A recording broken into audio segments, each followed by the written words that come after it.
Is Mohamed Salah the greatest winger in Premier League history? I don't know, man. I'm thinking no. He's up there, but I don't think it's enough. He's up there. I think we're creeping on we're getting much closer to yes than we are to no, because sounds like you're closer to yes than I am. Yeah, because there's a few things I think he needs before he gets there. The main comparison people are making is obviously between him and Thierry Henry. And he, when it comes to just the amount of goals in the Premier League, for and not even just in the Premier League, in all competitions, he's already ahead of Thierry Henry. So he has 200. He has 229 to Henry's 228, and he did that in 4 games quicker than Thierry Henry. When it comes to at the international level, they're almost incomparable. That's the other thing. He's won the World Cup, but if we're going to strictly go on Premier League, right? He's only won the Premier League once. Thierry Henry's won it twice. So what I'm saying is, there's always like one extra stat that Thierry Henry has seemingly gotten that Mohamed Salah doesn't have, and I would sit there and say, yes, maybe. Fighting against Manchester City's glory days is very difficult. So to be one of the teams that knocked them off their perch and stopped them from essentially winning 7 in a row is probably a good thing.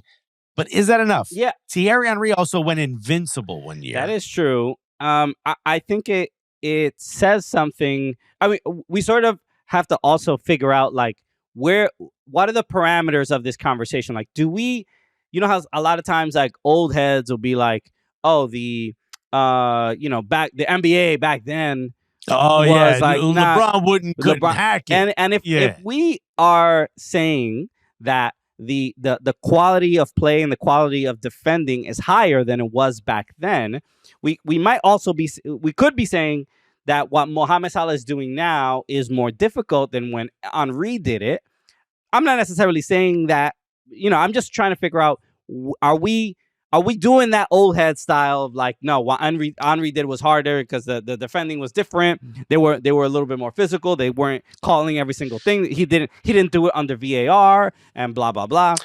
Yeah, I mean, there's maybe some of that, right? And maybe there's some bias towards you're watching a player you're remembering the peaks of his career versus someone we're seeing week in and week out, which I think adds a little bit of.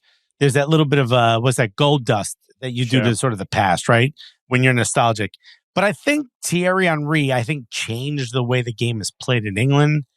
And again, we're taking the breadth of his entire career, right? I think there's something a little bit extra about that would just put him over the list. But if Mohamed Salah does re-sign with Liverpool and stays here for, say, another 2 or 3 years and keeps up at this pace, he will go down. Right now, he's number 2 in my book. He will go down as the number 1 best winger. And I don't think that's any disrespect to Thierry Henry or Thierry Henry fans. Mohamed Salah is a generational talent. We are all lucky we got to be in a world where we got to watch him play. Same thing I'd say about, Cristiano Ronaldo and Lionel Messi. We're all lucky we got to watch these guys play. I think Mohamed Salah needs to be added to that list. He's on that shelf in the library. He may not be in the same book, but he's definitely on that shelf. It's interesting because Mohamed Salah is if he gets re-signed and he stays with Liverpool, he's just going to end up playing more games in the Premier League than Henry did, right? So we can't necessarily just go solely off of stats, but what Mohamed Salah is doing. You saw even the goal just the other day where he just makes it look easy. He's doing what he's doing without he's not a step over guy. He doesn't do a lot of fancy tricks. He is very, very direct and no rainbow flicks. He's going right at you. And it's not even like Arjen Robben, he has this one move and we just can't stop it even though we know it's coming. He's clever enough and uses the abilities he has, his current age. He's still very fast, but he's not the fastest or whatever. And he's still finding ways to create goals. And this is where I think, if Henry stayed in the Premier League and did not go anywhere else and wasn't chasing that Champions League, I think this conversation we wouldn't even be having this conversation on OneFootball. Not only do I agree with you, but teenage me would have agreed with you because that meant he would have stayed at Arsenal. But I think if it keeps going the way it's going right now, Mohamed Salah is the 8th highest goal scorer in the Premier League with 172. He is just the way, Henry got voted best Premier League player in history from like the Hall of Fame or something.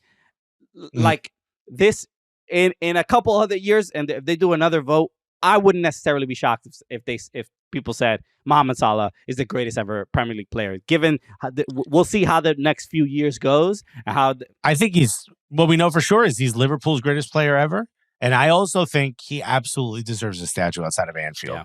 Regardless of what happens in the next 6 months, whether he signs a new contract or not, this man has given his all, and he has absolutely taken Liverpool from a really rough patch, not by himself, but along with some other greats.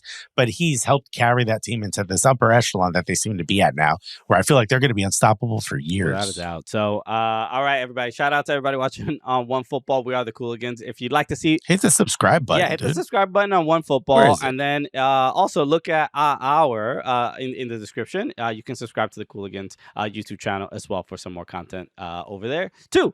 Thank you again for tuning in. Peace, everybody.